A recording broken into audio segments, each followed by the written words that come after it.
Okay, here I want to take a closer look at the colorless and near colorless ranges, as I definitely don't want to recommend going below J. Certainly not for an engagement ring.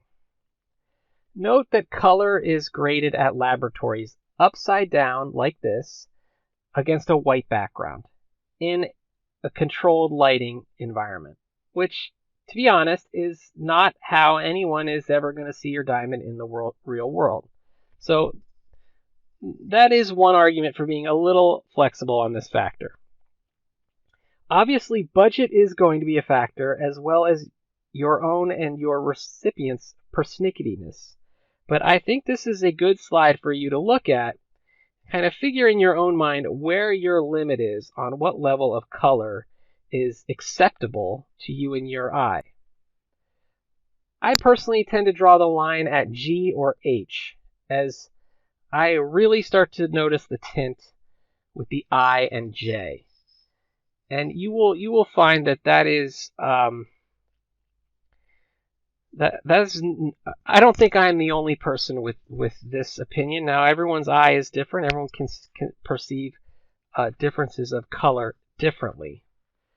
But I believe that G and sometimes H are, in my mind, just in a different class than I and J, even though the GIA will put them all together as near colorless.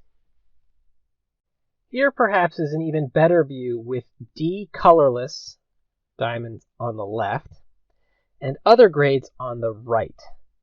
For me, when I look at this chart, I see a significant difference between the D and the H, but not between the D and the G. Now again, this is different for everyone, but for me, given this set of diamonds, to me the sweet spot is the G. To me, that is the color grading that probably represents the best value. I could certainly accept H, but I think for an engagement ring, for example, I think H would probably be the limit.